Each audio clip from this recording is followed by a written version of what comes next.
falar sobre o Marcos ainda é muito difícil, muito. Mas, para mim, ele sempre vai ser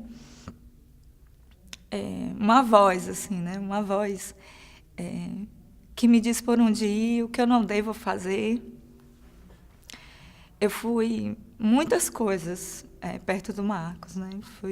Primeiro, eu tinha muito medo dele, muito medo, a ponto de desviar o caminho por onde ele passava, assim. Mas fui criando uma admiração e um querer ficar perto dele, assim, né? Na faculdade de psicologia da UFBA, né? Então, eu fui aluna dele, eu fui estagiária do programa de atenção domiciliar à crise, fui bolsista de iniciação científica, fui companheira do cuidado da profissão e fui orientanda de mestrado. Então, é possível entender assim o quanto essa perda representa, assim, para mim, pessoalmente. Mas ele não é uma perda pessoal, né? Ele é uma perda de um patrimônio para a psicologia, um patrimônio para os direitos humanos, uma pessoa que é insubstituível e imprescindível acima de tudo. Mas ele era uma pessoa também bastante generosa, uma pessoa que tinha atenção com cada coisa, no mínimo detalhe e de maneira muito intensa. Era impressionante ver ele falar, ouvir ele. E ele sempre tinha umas sacadas assim, ao mesmo tempo duras e ao mesmo tempo, às vezes, muito engraçadas. Muito engraçadas. Né? E umas tiradas, umas metáforas que eu vou levar para a vida, assim. Né? Como o sapo não pula por boniteza, mas por precisão. Ou quem quer pegar galinha não diz show, né? Então são frases assim que bordões, né, que vão ficar para a eternidade e que eu vou levar não só para minha vida, mas para o meu cotidiano de trabalho, para o meu crescimento pessoal, assim, né? Se eu fizer 1% do que ele fez, me dou por satisfeito. O que me lembra bem ele, assim, o que é mais marcante para mim é a forma como ele era o tom que ele dava para as coisas, assim, era a forma como ele uma cena que na verdade eu não presenciei, mas que foi muito engraçada e que ele contou um dia para nós, é que o Marcos, a gente achava que o Marcos fazia tudo do improviso, né? E ele podia falar sobre tudo e qualquer coisa, né? Desde a teoria da relatividade até a questão do vínculo, a questão de que ele estava mais próximo, assim. Mas ele falava sobre muitas coisas, né?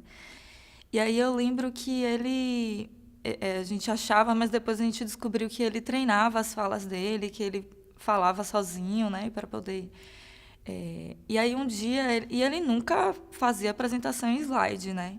A apresentação dele era e aí ele ia sendo tomado pela emoção, assim, você percebia que era uma coisa assim bastante uma presença de espírito, assim, sabe? Não era uma pessoa que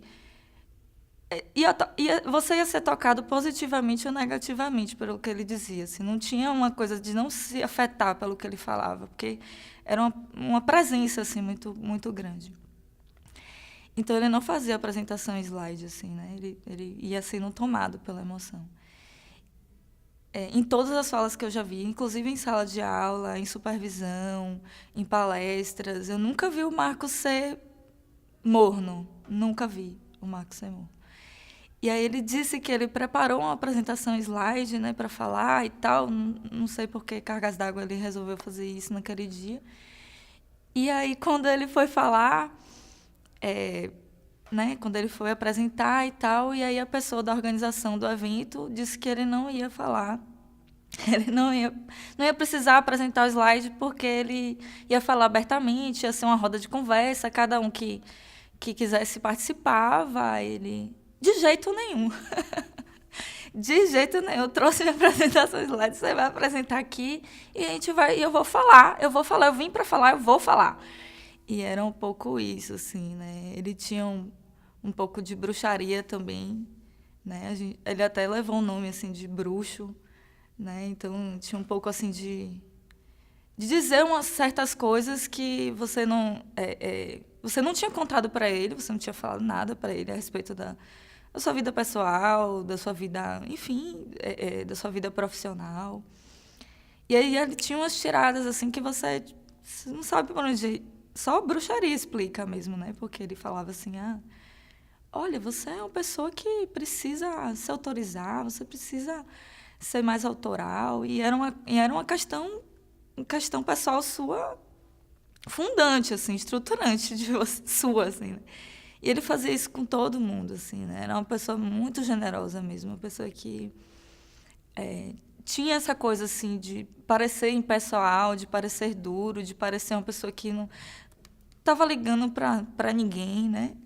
Algumas pessoas tinham essa imagem dele, mas quando você chegasse mais próximo, quando você conseguia encarar aquela dureza, aquela coisa austera, aquela coisa, né, vibrante dele, conseguia ouvir aquelas palavras duras, você conseguia perceber a humanidade, a generosidade, a delicadeza, né?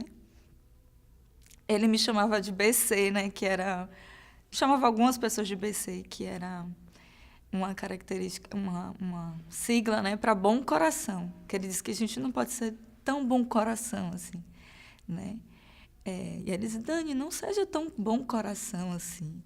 Mas ele era o maior bom coração de todos, assim, na minha opinião, né? Então, vai ficar sempre marcado essa imagem de uma pessoa que sabia o que dizer na hora certa, no momento certo, e com toda a delicadeza do mundo.